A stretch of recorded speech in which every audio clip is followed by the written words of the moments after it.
إن الحمد لله نحمده ونستعينه ونستغفره ونعوذ بالله من شرور أنفسنا ومن سيئات أعمالنا من يهده الله فلا مضل له ومن يضلل فلا هادي له وأشهد أن لا إله إلا الله وحده لا شريك له وأشهد أن محمدا عبده ورسوله يا أيها الذين آمنوا اتقوا الله حق تقاته ولا تموتن إلا وأنتم مسلمون يا أيها الناس اتقوا ربكم الذي خلقكم من نفس واحدة وخلق منها زوجها وبث منهما رجالا كثيرا ونساء واتقوا الله الذي تساءلون به والأرحام إن الله كان عليكم رقيبا يا أيها الذين آمنوا اتقوا الله وقولوا قولا سديدا يصلح لكم أعمالكم ويغفر لكم ذنوبكم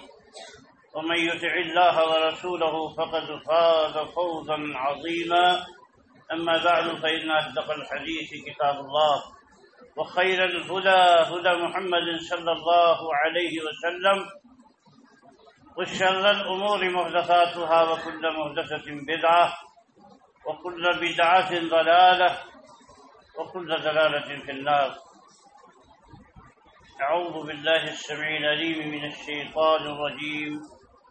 بسم الله الرحمن الرحيم. قاف والقرآن المجيد بل عجبوا أن جاءهم منذر منهم فقال الكافرون هذا شيء عجيب أئذا متنا وكنا ترابا ذلك رجع بعيد قد علمنا ما تنقص الأرض منهم وعندنا كتاب حفيظ. الحمد للہ اللہ رب السماوات والارض کے لیے جو خالق کائنات ہے، اور درود و سلام نازل ہو اللہ کے پیارے نبی جناب محمد رسول اللہ صلی اللہ علیہ وسلم کی ذات گرامی پر، جنہیں بشیر و نذیر بنا کر بھیجا گیا. محترم حضرات، اس دنیا میں اللہ تعالی نے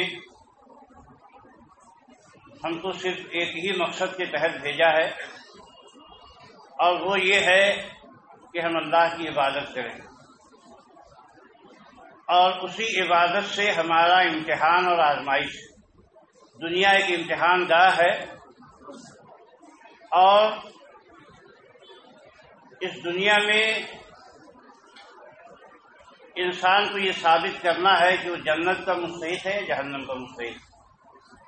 اور اللہ کے ہاں اصلاً دو گروہ ہیں، فریق فی الجنت و فریق فی السعیر. ایک گروہ جنتیوں کا ہے، دوسرا گروہ جہنمیوں کا ہے. جو اصلی جنتی ہے اور اصلی جہنمی،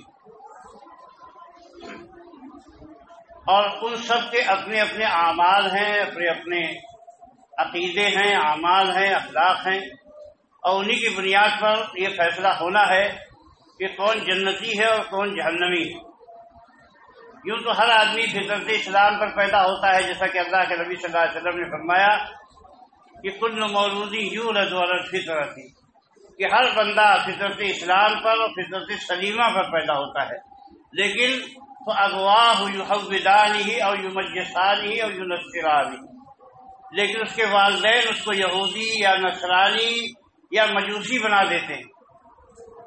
اس حدیث کا مطلب یہ ہے کہ انسان اپنے ماحول کا اثر قبول کرتا ہے. جیسا اس کا ماحول ہوتا ہے ویسے ہی آدمی اسی سانچے میں ڈھل جاتا ہے. عرب کے لوگ ابراہیم علیہ السلام کے ماننے والے تھے. ابراہیم علیہ السلام دین توحید کے علمبردار اور اسی کے امام تھے، لیکن انہی سے جو نسل چلی یا ان کے ماننے والوں کی جو نسل چلی، وہ جو ہے خالص مشرک بن گئی. بد اخلاقی اور بد کرداری ان کے مزاج کا حصہ بن گئی. اس لیے کہ ماحول بدلتا گیا، برائی فروغ پاتی رہی، اور لوگ اس علم سے دور ہوتے گئے جو ابراہیم علیہ السلام نے ان کو دیا تھا، جو اسماعیل علیہ السلام کے ذریعہ تربیت ان کو ملی تھی. اس تربیت اور علم سے دور ہو کر ایسے ماحول میں رچنے بسنے لگے کہ جس میں توحید کا پتہ نہیں تھا، جس میں اعلیٰ اخلاق غائب ہو گئے اور انسان کے اندر مفاد پرستی اور خود غرضی پیدا ہو گئی۔ ہر آدمی اپنے اپنے بارے میں سوچنے لگا، باقی دنیا میں جو اسی جیسے انسان ہیں ان کی کوئی پرواہ نہیں رہی الا ماشاء اللہ۔ کچھ اچھے لوگ ہر معاشرے میں رہے، لیکن بنیادی اعتبار سے جب ماحول اور معاشرہ بگڑتا ہے تو اکثریت بگڑ جاتی۔ جو انبیاء آتے تھے وہ اپنی قوم کی اصلاح کرتے تھے، اور قوم کی اصلاح صحیح عقیدے سے ہوتی تھی۔ جب صحیح عقیدہ آدمی کا بن جاتا ہے،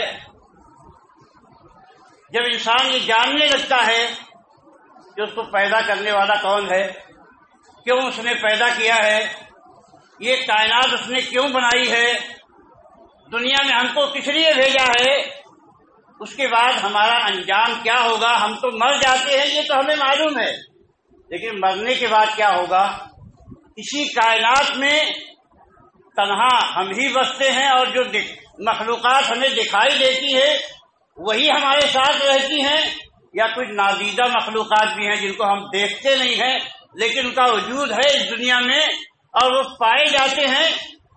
یہ ساری باتیں انبیاء کرام اپنی امتوں کو بتایا کرتے تھے، اور ہر ایک کے بارے میں ان کو نالج دیا کرتے تھے کہ اللہ کی عظمت یہ ہے، اللہ تعالیٰ کی صفات یہ ہیں، اللہ تعالیٰ یہ کام کرتا ہے، اور اللہ تعالیٰ کے فرشتے ہیں، اللہ تعالیٰ کے فرشتے نور سے پیدا کیے گئے، ان کا کام یہ ہے کہ وہ اللہ کی وحی لاتے ہیں، اللہ کے حکم سے بندوں کی حفاظت کرتے ہیں، کچھ ہواؤں پہ مقرر ہیں، کچھ بجلی پہ مقرر ہیں، کچھ پانی پہ مقرر ہیں۔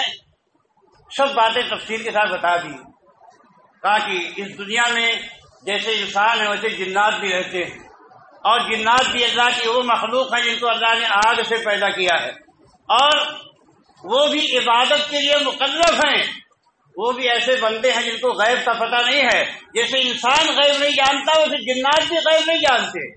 یہ ساری باتیں تفصیل کے ساتھ انبیاء نے سمجھائی، اور پھر یہ کہ آسمان سے کتاب نازل ہوئی، کتاب کا درجہ کیا ہے، کتاب کو ماننے سے فائدہ کیا ہے، کتاب کو نہیں ماننے سے نقصان کیا ہے، ایسے ہی رسولوں کا درجہ کیا ہے، رسولوں کی اہمیت کیا ہے، آخرت کیا چیز ہے، مرنے کے بعد کیا انجام ہوگا، قبر کا انجام کیا ہوگا، آخرت کا انجام کیا ہوگا، حساب کتاب ہے، پل صراط ہے، جنت ہے، جہنم ہے، اور انسانوں نے اس دنیا میں جو کیا ہے اس کا بدلہ اور جزا ہے۔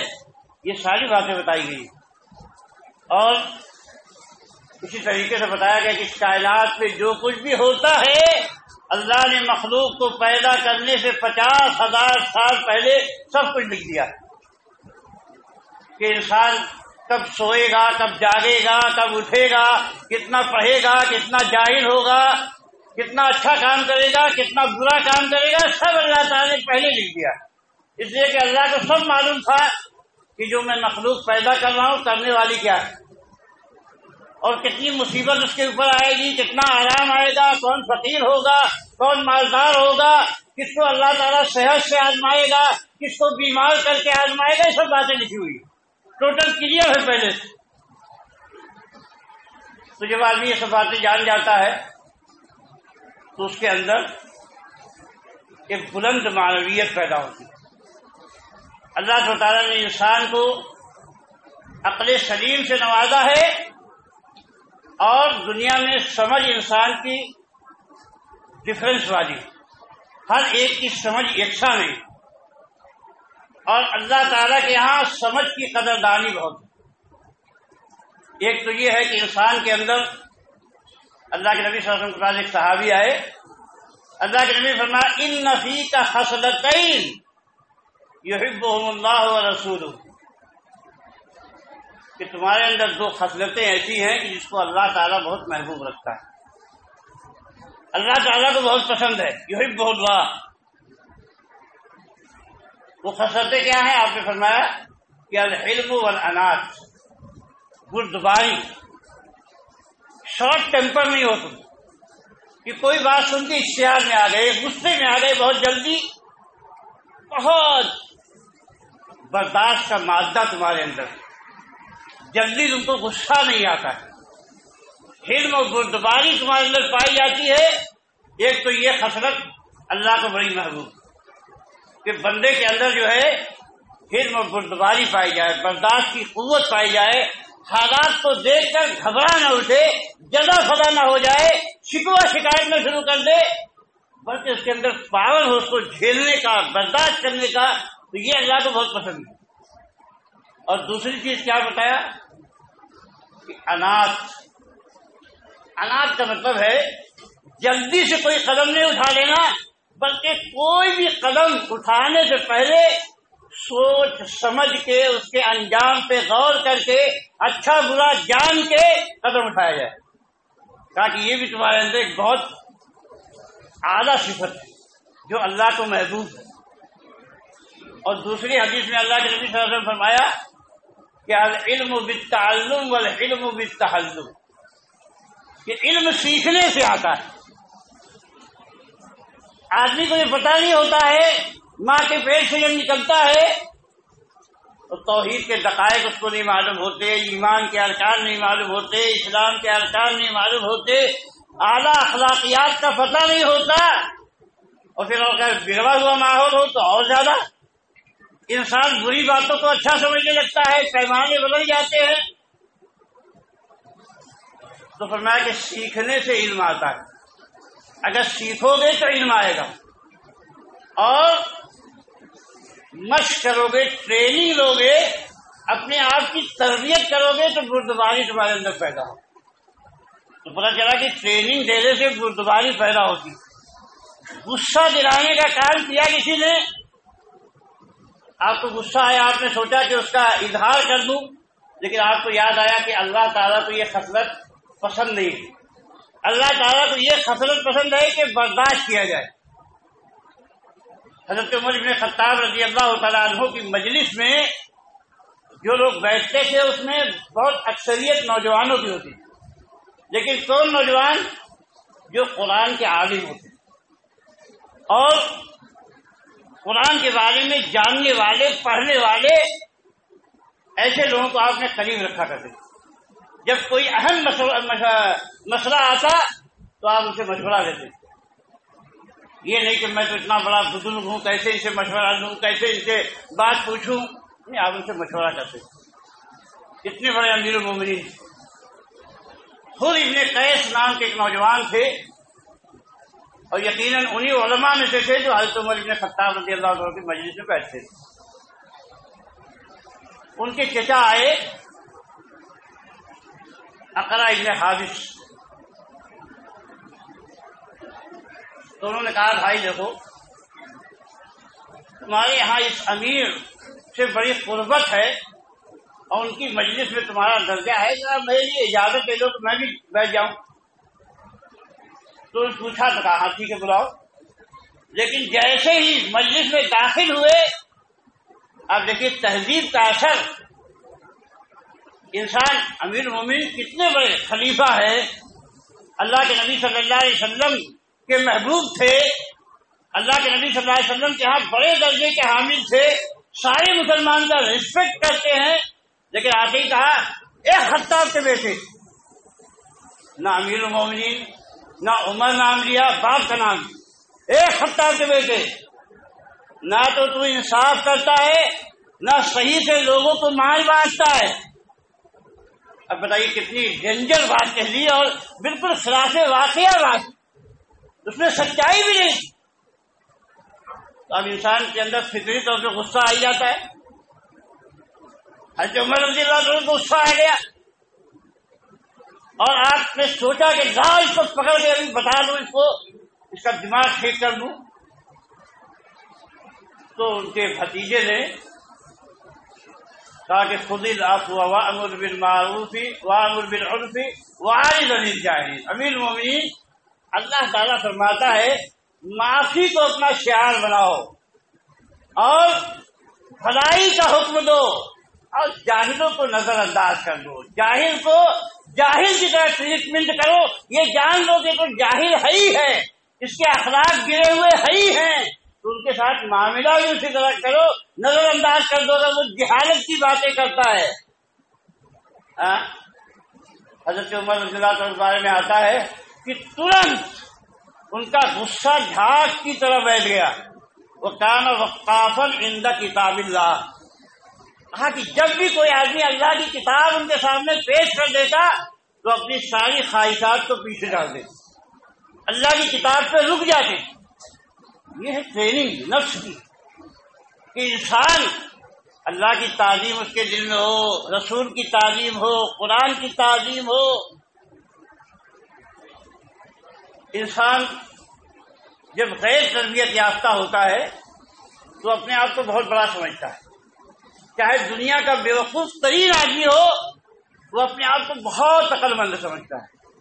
اللہ کے نبی صلی اللہ علیہ وسلم نے فرمایا کہ ایک زمانہ ایسا آئے گا کہ اتنا قتل ہوگا بے وجہ کہ لا یدری القاتل فیما قتل ولا یدری المقتول فیما قتل، کہ قاتل کو ریزن نہیں معلوم ہوگا کہ میں نے قتل کیوں کیا، اور مقتول کو یہ پتہ نہیں ہوگا کہ مجھے قتل کیوں کر دیا گیا، آخر کیا میں نے جرم کیا، کیا غلطی کری کہ میرا قتل ہو گیا۔ تو صحابہ نے پوچھا تھا اللہ کے نبی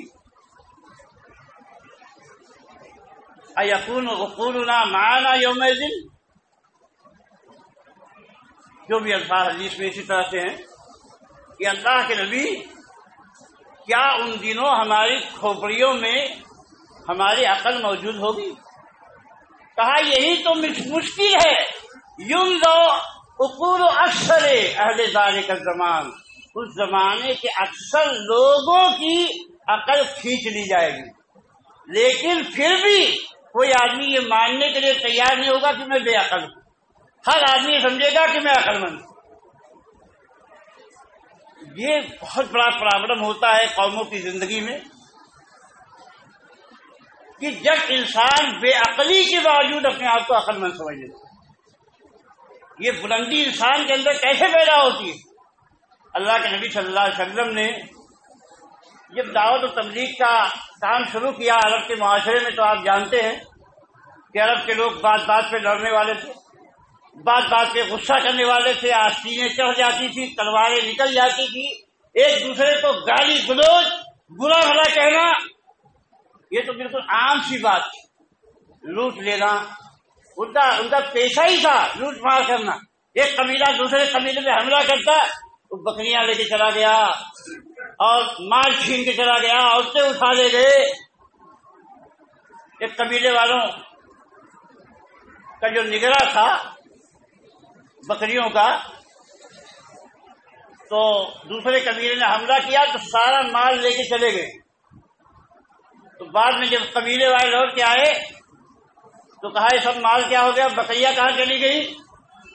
کہا جو تو قبیلے والے فلاں قبیلے والے حملہ کیے سب لے کے چلے گئے، تو کیا کر رہا تھا؟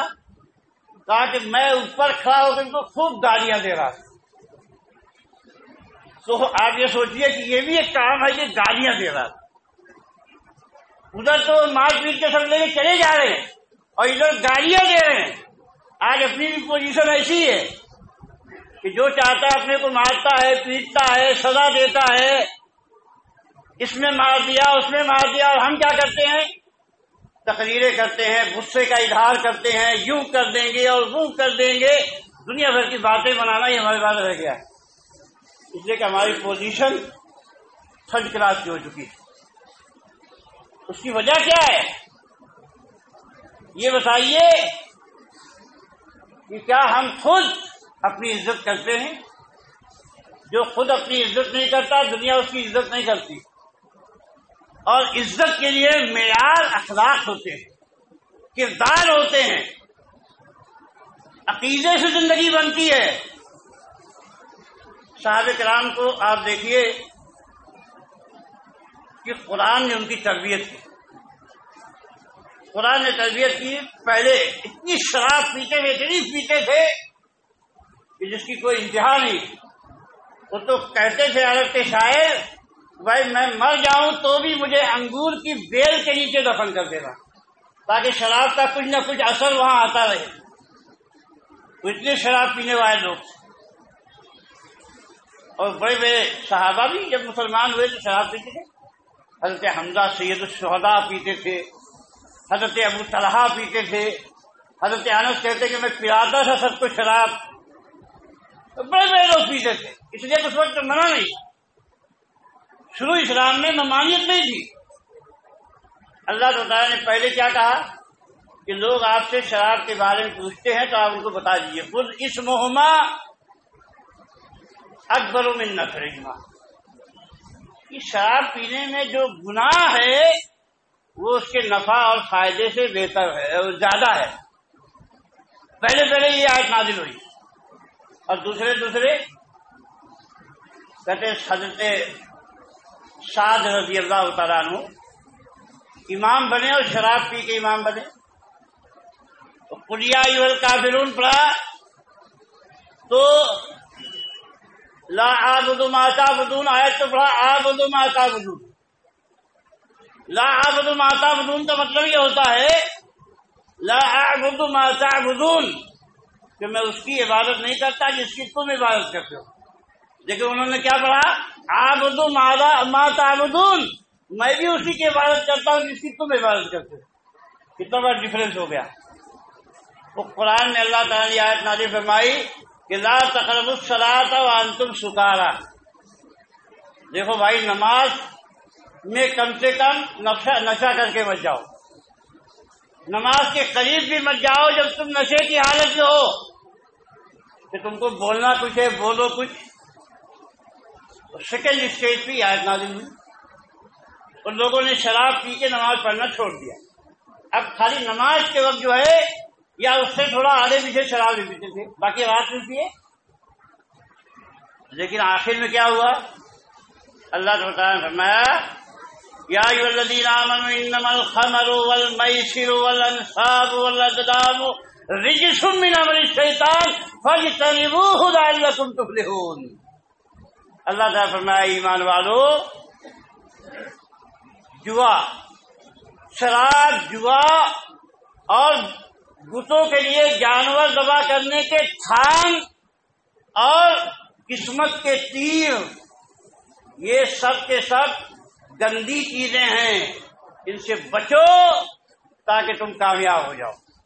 پتہ چلا کہ اگر ان گندی چیزوں سے نہیں بچو گے تو کامیاب نہیں ہو سکتے ہو۔ صحابہ کے ذہن میں اتنا اللہ تبارک تعالیٰ نے قرآن کے ذریعے ان کی ایسی ٹریننگ کی اور اللہ کے نبی صلی اللہ علیہ وسلم نے کہ کامیابی ان کا مطلوب ہو گئی۔ وہ جانتے تھے کہ اللہ کی بات ماننے میں کامیابی ہے اور نہیں ماننے میں ناکامی ہے۔ اس لیے آپ دیکھیے کہ حضرت عبداللہ بن مسعود آئے، مسجد کے دروازے پہ پہنچے تھے، اور ایک صحابی کے بارے میں تو پتہ چلتا ہے کہ وہ سڑک ہی میں تھے کہ اللہ کے نبی صلی اللہ علیہ وسلم کی آواز آئی کہ بیٹھ جاؤ، تو حضرت عبداللہ بن مسعود دروازے پہ بیٹھ گئے۔ حالانکہ آپ نے ان کو مخاطب نہیں کیا تھا، لیکن سننے والوں کو پتا نہیں تھا کہ آپ مخاطب کس کو کر رہے ہیں۔ ہر ایک نے سمجھا کہ مجھے بیٹھنے کو کہا جا رہا ہے، کہ جہاں تھے وہیں بیٹھ گئے۔ یہ نہیں تھا کہ بھائی مسجد کے اندر جا کے بیٹھیں گے، اطمینان کی جگہ ملے گی تو بیٹھیں گے، بس نبی کی آواز آئی کہ بیٹھ جاؤ تو بیٹھ گئے۔ وہ اللہ کے نبی صلی اللہ علیہ وسلم فرمایا کہ تم آ جاؤ۔ مقصد کوئی دوسرا تھا، لیکن ان کے اندر اطاعت اور فرما برداری کا جذبہ ایسا پیدا ہو گیا تھا کہ اس سانچے میں ڈھل گئے تھے جو اللہ کو مطلوب تھا، جو رسول کو مطلوب تھا۔ اسی لیے بڑے سے بڑے معاملے میں اللہ تعالیٰ ان کو کامیاب کرتا تھا، جہاں جاتے تھے کامیابی کا جھنڈا گاڑ کے آتے تھے۔ اللہ کے نبی سے تو اللہ تعالیٰ نے فرمایا کہ یہ سب چھوڑ دو تاکہ تم کامیاب ہو جاؤ۔ آگے کیا فرمایا؟ انما يريد الشيطان ان يوقع بينكم العداوة والبغضاء في الخمر والميسر ويصدكم عن ذكر الله وعن الصلاة فهل انتم منتهون۔ آپ دیکھیں کیسا پیارا اسلوب ہے۔ اور ٹریننگ اور تربیت کس درجے کمال کو پہنچ گئی صحابہ کی۔ قرآن پاک میں اللہ تعالیٰ فرمایا دیکھو شراب اور جوا کے ذریعہ شیطان تمہارے درمیان دشمنی اور نفرت پیدا کرنا چاہتا ہے، جھگڑا لگانا چاہتا ہے۔ جوا کھیلو گے مارا ماری ہوگی، شراب پیو گے مارا ماری ہوگی، اور مارا ماری ہوتی تھی۔ حضرت سعد وغیرہ ایک مجلس میں شراب پی رہے تھے، کسی نے ہڈی اٹھائی مار دیا، زندگی بھر ان کی ناک پہ نقشہ بنا رہا۔ اور حضرت حمزہ رضی اللہ تعالیٰ عنہ نے کیا کیا؟ شراب پیے تھے، گانا گانے والی گا رہی تھی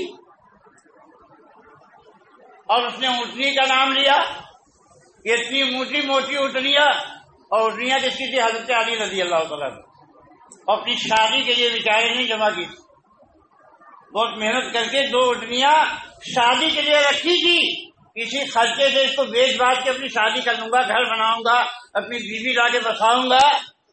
تو حضرت حمزہ رضی اللہ تعالیٰ جوش میں آئے اور جوش میں آ کے دونوں اونٹنیوں کو ذبح کر ڈالا اور سب کو گوشت کھلا دیا۔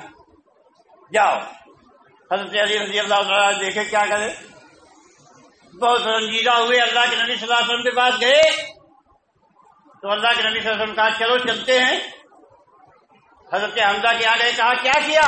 کہا اے تم سب میرے باپ کے غلام اور یہاں ایسی بات کرنے؟ اللہ کے نبی کتنے سمجھدار سے سوچیے، کہا ابھی چلو، یہ ابھی دوسری دنیا میں، ابھی تو راجا بنے ہوئے، ابھی تو بات ہی ختم کرو، چلے چلو۔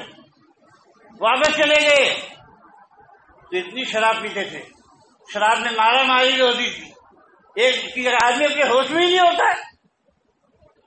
تو اللہ تعالیٰ نے کہا کہ شیطان تمہارے درمیان جھگڑا پیدا کرنا چاہتا ہے، شراب سے اور جوئے سے اور اللہ کے ذکر سے اور نماز سے تم کو دور کر دینا چاہتا ہے۔ تو کیا تم رکو گے؟ اتنا پیارا اسلوب ہے۔ قرآن پوچھتا ہے کیا تم بعد آ جاؤ گے، شراب چھوڑ دو گے؟ حضرت عمر رضی اللہ تعالیٰ نے سنا اور صحابہ نے سنا تو ان کی زبانوں سے آواز آئی انتہینا انتہینا رب العالمین، اے رب العالمین ہم رک گئے، ہم نے چھوڑ دی شراب۔ اور اللہ کے نبی نے اعلان کرایا مدینے میں کہ مسلمانوں آج سے شراب حرام ہو گئی۔ حضرت انس کہتے کہ میں مجلس میں ابو طلحہ کی سب کو شراب پلا رہا تھا، مٹکے بھرے ہوئے رکھے تھے بڑے بڑے، اور ہر گھر میں شراب کے مٹکے تھے۔ جب اللہ کے نبی صلی اللہ علیہ وسلم کے منادی نے اعلان دی تو جو جام منہ کی طرف جا رہے تھے وہ سب زمینوں کی طرف پھینک دیے گئے، اور حضرت ابو طلحہ نے کہا کہ مٹکا انس ابھی پھوڑ دو، ترنت پھوڑ دو مٹکا، اور ہر گھر میں شراب کے مٹکے پھوٹ گئے، یہاں تک کہ مدینے کی گلیاں شراب سے بھر گئی۔ ایمان کی بلندیاں آپ ملاحظہ فرمائیے کہ کس انداز میں صحابہ کی تربیت ہوئی۔ ہاں ان میں کچھ لوگ جب اسلام شروع ہوا تھا تو اتنے اجڑ اور گنوار تھے کہ مسجد میں آ کے پیشاب کر دیتے تھے شروع میں، لیکن تربیت کی کس بلندی پہ پہنچا دیا کہ نظافت میں دیکھ لو، تقویٰ میں دیکھ لو، طہارت میں دیکھ لو، ایمان کی کن بلندیوں پہ پہنچ گئے۔ بے شک وہ بشر تھے، فرشتے نہیں تھے، ان سے بھی کبھی کبھی گناہ ہو جاتے تھے، لیکن اپنے گناہوں پہ کس قدر جلدی ان کے اندر ندامت کا احساس پیدا ہو جاتا تھا، ندامت کا احساس پیدا ہو جاتا تھا۔ حضرت ماعز اسلمی کا واقعہ مسلم نے بیان کیا کہ اللہ کے نبی صلی اللہ علیہ وسلم پاس آئے، کہا یا رسول اللہ طہر لی، اے اللہ کے رسول مجھے پاک کر دیجیے، مجھ سے بہت بڑا گناہ ہو گیا، مجھ سے زنا ہو گیا ہے۔ کہا جاؤ۔ کوئی دوسرا آدمی کہتا اللہ کے نبی نے معاف کر دیا تو بات ختم ہو گئی، چھوٹ گئے۔ دوسرے دن پھر آئے کہ یا رسول اللہ طہر لی، اے اللہ کے رسول مجھے پاک کر دیجیے۔ کہا جاؤ۔ محلے والے نے پوچھا یہ آدمی پاگل تو نہیں ہے، اس کی عقل تو نہیں خراب ہے؟ کہا نہیں اللہ کے نبی، عقل والا آدمی ہے، بڑا سوجھ بوجھ والا آدمی ہے، اور اخلاقی اعتبار سے بھی بہت اچھا آدمی، ہم تو اس کو اچھا ہی جانتے ہیں۔ تیسرے دن پھر آئے، پھر آپ نے تفتیش کی، پھر کہا لے جاؤ، آدھا گاڑ دو اس کو، لے جا کے پتھر مار مار کے ہلاک کر دو۔ پتھر مار مار کے ہلاک کر دیے گئے۔ اور ایسی ایک عورت حضرت غامدیہ اللہ کے نبی صلی اللہ علیہ وسلم کے پاس آئی، کہا مجھے پاک کر دیجیے، کہا جاؤ۔ دوسرے دن پھر آئی، کہا مجھے پاک کر دیجیے، کہا جاؤ۔ کہا نہیں، آپ مجھے بھی ایسے بھگانا چاہتے جیسے مائز کو آپ نے بھگا دیا تھا، نہیں نہیں مجھ کو پاک کیجیے آپ۔ اور کہا کہ پیٹ میں تمہارے حمل ہے تو جاؤ، پہلے بچہ ہو جائے پھر آنا۔ بچہ ہو گیا پھر آئی، کہا ابھی بچے کو دودھ پلا کے فارغ ہو جانا پھر آنا۔ دودھ پلا کے فارغ ہو گئی، روٹی کا ٹکڑا ہاتھ میں پکڑا لیا بچے کو، پھر آئی۔ مسلم شریف کی روایت ہے کہ اللہ کے نبی صلی اللہ علیہ وسلم نے کہا کہ لے جاؤ، آدھا زمین میں گاڑ کے پتھر مار کے ہلاک کر دو۔ ایک آدمی جانتا تھا کہ میرا انجام یہی ہے، سزا یہ ملے گی کہ سب لوگ پتھر سے ماریں گے، خون بہے گا اور میری جان چلی جائے گی، لیکن احساس گناہ اور احساس جرم کہ آخرت کا انجام کیا ہوگا، آخرت کے بندے کیا ہوں گے، اللہ تعالیٰ کے جہنم کا عذاب کیا ہوگا، اس احساس نے ان کو اندر سے بے چین کر دیا، کھولا دیا، اور ناقابل برداشت اذیت ہو گئی ان کی داخل کی۔ اسی لیے بھاگے گئے اللہ کے نبی صلی اللہ علیہ وسلم کیا۔ ضمیر کی یہ بلندی، ایمان کی یہ بلندی قرآن اور سنت کی تربیت کا نتیجہ تھی۔ صحابہ نے ان کو مارا، حضرت خالد بن ولید نے پتھر مارا، اور خالد بن ولید رضی اللہ تعالیٰ عنہ کے اوپر چھینٹا پڑ گیا خون کا، تو آپ نے انہیں برا بھلا کہہ دیا، سخت سست کہہ دیا۔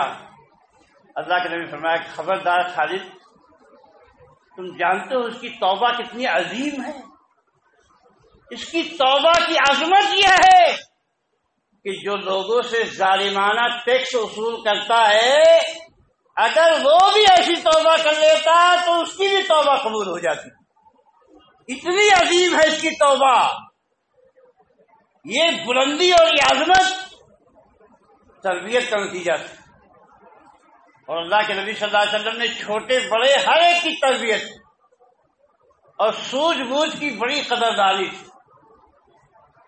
آج لوگ بات بات پہ، چھوٹی بات پہ جھگڑے، مسجدوں میں جھگڑے، مدرسوں میں جھگڑے اور سڑکوں میں جھگڑے، لڑکے گاڑیوں سے بات کرتے ہیں، بڑے گاڑیوں سے بات کرتے ہیں، معاملات میں بے انتہا خرابی ہے، ایک بھائی دوسرے بھائی کا مال ہڑپ کر لیتا ہے، اس کی وجہ کیا ہے؟ آج ہمارے بچے دینی تعلیم سے محروم ہیں،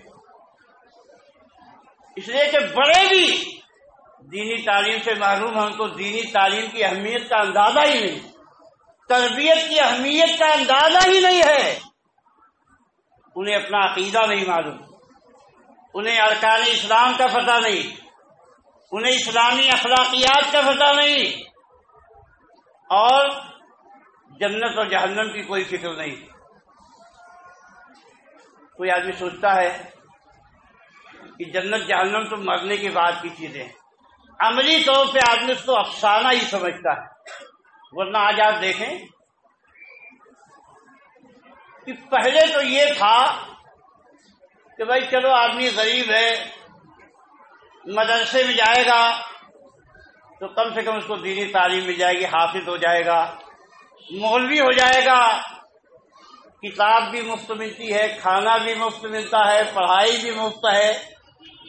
لیکن اب ہر چیز میں تجارت داخل ہو گئی، ہر چیز میں مفاد پرستی اور خود غرضی داخل ہو گئی، 3,000 فیس ماہانہ حافظ بننے کی، کہاں سے لائے گا وہ قریب؟ کہاں سے تعلیم پائے گا؟ کہاں سے یہ خوراکی جمع کرے گا؟ اور خلیج کے بے وقوفوں کا ڈائریکٹ سن کے یہاں بھی یہ نعرہ دیا جا رہا ہے کہ بھکمنگوں کو نہ پڑھاؤ، پیسہ لے کے پڑھاؤ، مفت پڑھاؤ گے تو سب چندہ خور بن جائیں گے، بھکمنگے بن جائیں گے اور زندگی بھر بھیک مانگتے رہیں گے۔ اور یہ خود جو یہ نعرہ دیتے ہیں دنیا کے انٹرنیشنل فقیر ہیں، ساری دنیا میں چندہ کرتے ہیں اور بڑے بڑے چندے لاتے ہیں قوم کے، نہ جانے کیا کر دیتے ہیں۔ اور اتنی بڑی بڑی فیس، تعلیم تجارت بن گئی، اسلامک اسکول کے نام سے اسکول کھولے جاتے ہیں اور پتہ چلا 15,000 روپیہ ٹرم فیس ہے اور 20,000 روپے ٹرم فیس ہے، کہیں سال میں 25,000 روپے فیس ہے۔ ڈریس بازار میں 500 روپے کا ملتا ہے، اسکول میں 800 روپے کا ملتا ہے۔ کہتے ایک کاپی میں 2 سبجیکٹ نہیں لکھ سکتے، آخر میں سال کے بچوں کی پوری کاپیاں 10 ورق لکھا ہوا ہے، 100 ورق کی کاپی میں پوری کاپیاں خالی پھینکی جا رہی ہے۔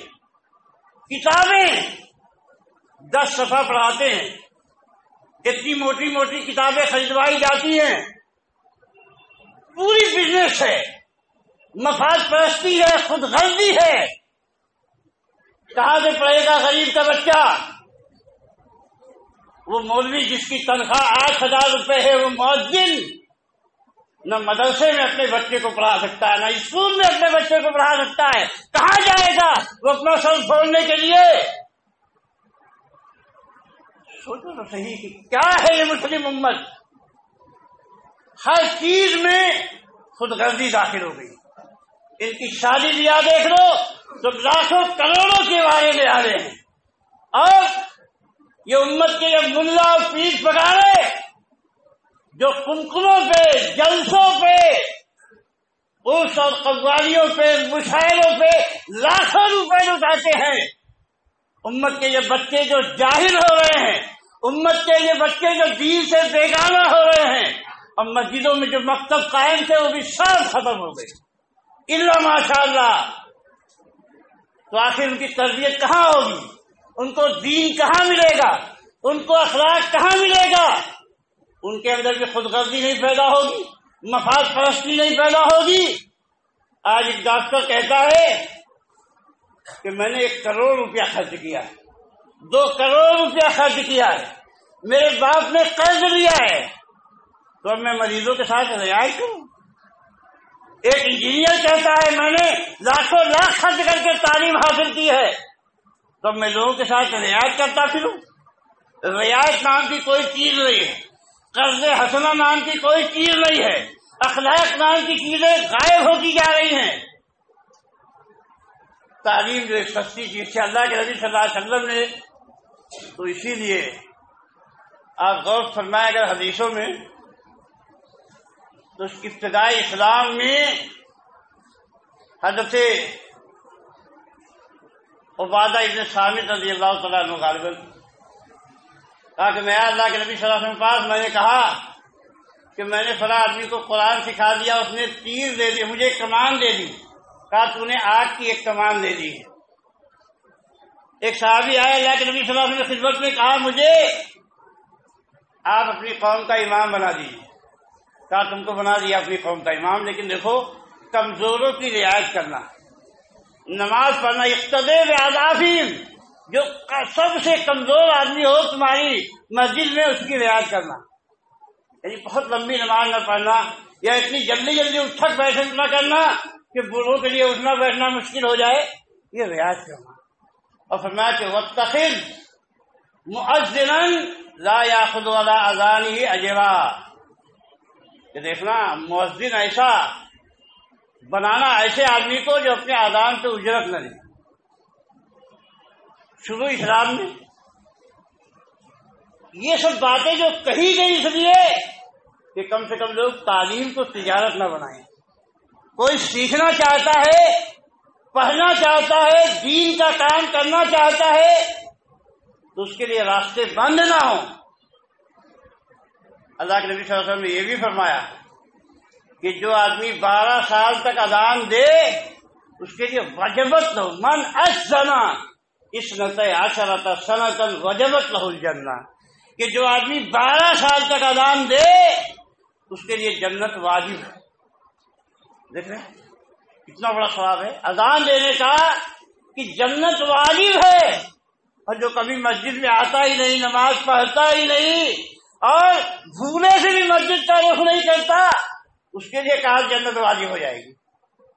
باقی جو 12 سال تک یعنی پابندی کے ساتھ وقت کی آ کے اذان دے گا اور ظاہر سی بات ہے اجرت نہیں طلب کرتا اذان پر، اور فرمایا کہ بِكُلِّ اذان كُتِبَ لَهُ كُتِبَ لَهُ كُلَّ مَرَّةٍ بِكُلِّ اذان 60 حسنۃ اور بِكُلِّ اقامۃ 30 حسنۃ، تاکہ ہر اذان پر اس کو 60 نیکی لکھی جاتی ہے اور ہر اقامت پر 30 نیکی لکھی جاتی ہے۔ بالکل صحیح حدیث ہے اللہ کے نبی صلی اللہ علیہ وسلم۔ یہ سب جو پالیسی بنائی گئی اس لیے بنائی گئی کہ دین کو تجارت نہ بنائے، لیکن اس کا یہ مطلب نہیں ہے کہ امام کو تنخواہ پہ نہیں رکھ سکتے یا مؤذن کو تنخواہ پہ نہیں رکھ سکتے، نہیں۔ مشکل ہماری یہ ہے کہ جب ہم کسی شرعی مسئلے میں فیصلہ کرتے ہیں تو 1-2 روایتوں کو لے کے فیصلہ کر دیتے ہیں، اس کے لیے بہت ساری گمراہیاں پیدا ہو جاتی ہیں۔ اب آپ دیکھیے کہ ایک آدمی نے کیا ہے، خود اللہ کے نبی صلی اللہ علیہ وسلم نے دم کر دیا، ایک بچہ ٹھیک ہو گیا، عورت نے کہا کہ یہ بکریاں ہیں اس کو آپ لے لیجئے، آپ نے اپنے صحابی سے کہا ایک بکری لے لو اور باقی سب چھوڑ دو۔ ایسے ہی جو بدر میں قیدی آئے تو قیدیوں پہ آپ نے فدیہ رکھا کہ اتنا پیسہ دو گے تو چھوٹیں گے، لیکن کچھ لوگوں سے آپ نے کہا کہ ہاں یہ پیسہ اس بدلے میں چھوڑا جا سکتا ہے کہ ہمارے ایک آدمی کو پڑھنا لکھنا یا اتنے آدمیوں کو پڑھنا لکھنا سکھا دو۔ اگر اتنے آدمیوں کو تم نے لکھنا پڑھنا سکھا دیا تو یہ پیسہ تمہارا معاف ہو جائے گا۔ آخر یہ سب اجرت ہی تو ہے۔ یہ ساری باتیں سامنے رکھ کے فیصلہ کیا جائے گا۔ جو پہلے یہ سب احکام تھے یہ مطلب تھا کہ تعلیم آسان ہو، تعلیم عام ہو، علم کا چرچا ہو۔ اس لیے اللہ کے نبی صلی اللہ علیہ وسلم فرمایا خیرکم من تعلم القرآن وعلمہ، کہ تم میں سب سے اچھا آدمی وہ ہے جو قرآن سیکھے اور قرآن سکھائے۔ یہ ملت کی ذمہ داری ہے۔ اللہ کے نبی صلی اللہ علیہ وسلم نے خود یہ ذمہ داری اٹھائی کہ لوگوں کو لکھنا پڑھنا سکھایا جائے، تعلیم کو عام کیا جائے۔ آپ نے معلم بھیجے، آپ نے دائی بھیجے، آپ نے عامل بھیجے، اور اپنے عامل کے بارے میں جو زکوٰۃ کی اصولی کا کام جو فارغ تھے اسی کام کے لیے آپ نے فرمایا کہ اگر اس کے پاس گھر نہیں ہے تو مجھ سے گھر لے لے، اگر اس کے پاس سواری نہیں ہے تو مجھ سے سواری لے لے، اور اگر اس کے پاس بیوی نہیں ہے تو شادی کا خرچہ بھی مجھ سے لے لے۔ آپ سوچ رہے ہیں آخر یہ سب دینی ہی کام تو ہے۔ تو یہ نہیں ہے کہ معاشرے میں ان کو بے یار و مددگار چھوڑ دیا جائے کہ اگر دن بھر کوئی آدمی مسجد کی خدمت میں لگا ہوا ہے تو خالی وہ حدیث کو سنائی جائے اور باقی جو ہے آپ سوچ لیجئے کہ ایک آدمی پیسہ کہاں بچاتا ہے اور کہاں خرچ کرتا ہے۔ ایک آدمی شادی کرتا ہے تو کوئی 1000 آدمیوں کو دعوت دیتا ہے، کوئی 5000 آدمیوں کو دعوت دیتا ہے، جتنی جس کی حیثیت ہے، ٹھیک ہے۔ تو کھانے میں خرچہ کتنا آئے گا؟ 2 لاکھ سے 5 لاکھ 10 لاکھ 20 لاکھ، ڈیکوریشن الگ ہے، ہال کا کرایہ 2 لاکھ 3 لاکھ روپے آتا ہے، اور کارڈ چھپوانے میں ہزاروں روپے بلا مبالغہ کم سے کم 10,000 روپے 15,000 روپے خرچ ہو جاتے ہیں۔ یہ سب اس کو کچھ مشکل نہیں، 20 جوڑے 50 جوڑے کپڑے چلتے ہیں۔ سب سے مشکل کام جو ہے مسجد کے امام نے اگر نکاح پڑھایا تو 500 روپیہ دینا اس کے لیے دنیا کا مشکل ترین کام۔ کہتے مولویوں کو کہاں نکاح میں پیسہ دینا ہے، کہاں یہ حدیث میں ہے، کہاں قرآن میں ہے؟ گویا آپ نے جتنے کام کیے وہ سب قرآن و حدیث سے لے کر کیے، ساری فضول خرچیاں، سارے ناچ گانے، سارے دھوم دھڑکتے آپ نے قرآن حدیث سے کیے۔ اس مولوی بیچارے کو جو بھوکا رہتا ہے، جو زکوٰۃ کا بھی مستحق ہے، اس کے لیے آپ کی جیب سے 500 روپے نہیں نکلتے۔ کون سے ایک ایسا ہے جس نے کسی مولوی کو کہا کہ آج چلو ہماری خوشی کا دن ہے، تم بھی 10,000 روپے لے لو، تمہارے بچے کی بھی زندگی اچھی گزرے گی، یہ 5,000 روپے اپنے جیب میں رکھ لو۔ دنیا کا سب یہ کھج رہا سوچ۔ آخر مسلمانوں میں کہاں ملت کا درد ہے، کہاں ملت کی فکر ہے؟ میں خالی مولویوں کا اگزامپل دے رہا ہوں، یہ نہیں ہے۔ ہمارے معاشرے میں کتنے غریب ہیں، کتنے فقیر ہیں جو 20-20 لاکھ 50-50 لاکھ روپے خرچ کرتے ہیں، انہی کا رشتہ دار بیمار ہوتا ہے، اس کے بعد دوا کا پیسہ نہیں ہوتا، بھوکا رہتا ہے، اس کے بچے پھٹے کپڑے پہنتے ہیں۔ آپ سوچو کہ کہاں درد مندی ہے، کہاں ملت میں ایک مومن دوسرے مومن کا بھائی ہے۔ مسلمانوں کی مثال آپس میں رحمت میں، شفقت میں ایک جسم کی طرح ہے۔ یہ سب حدیثیں میں سننے سنانے کے لیے۔ میرے بھائیوں، سیکھو اسلام کو، دین کو جانو کہ اللہ نے تمہیں پیدا کیوں کیا ہے، اس زندگی کا مقصد کیا ہے، اور مرنے کے بعد کون سی چیزیں تمہارے کام آئیں گی اور کون سی چیزیں مشکل بن جائیں گی، پریشانی کا باعث بن جائیں گی۔ اللہ تعالیٰ ہم کو دین کی سمجھ عطا فرمائے۔ دنیا میں جب تک جئیں، دیکھو ایک بات میں نے بار بار آپ لوگوں کو بتایا کہ جمعہ میں سامعین کو کچھ نہیں بولنا ہے، نہ تو صلی اللہ علیہ وسلم بولنا ہے زبان سے، نہ ہی آمین بولنا ہے، خاموشی سننا ہے۔ اگر آمین بولنا دل میں بول دو، بس اتنا کافی ہے۔ خطبے میں خالی چپ چاپ سننا ہے بس۔ لیکن کیونکہ کیا ہے، یہی بات ہو جاتی ہے کہ جب علماء کوئی بات بتاتے نہیں، بولتے نہیں، اور دھیرے دھیرے کوئی کام ہوتی تو وہی سنت بن جاتی۔ اللہ تعالیٰ ہم کو دین کی سمجھ عطا فرمائے۔ جب تک ہم دنیا میں جیے ایمان پہ، تقویٰ پہ، اللہ اس کے رسول کی محبت پر جیے، جب ہمارا خاتمہ ہو تو ایمان پہ خاتمہ ہو، اللہ اس کے رسول کی محبت پہ خاتمہ ہو۔ اقول قولی ھذا واستغفر اللہ لی ولکم ولسائر المسلمین من کل ذنب، صلی اللہ تعالی علی نبینا محمد۔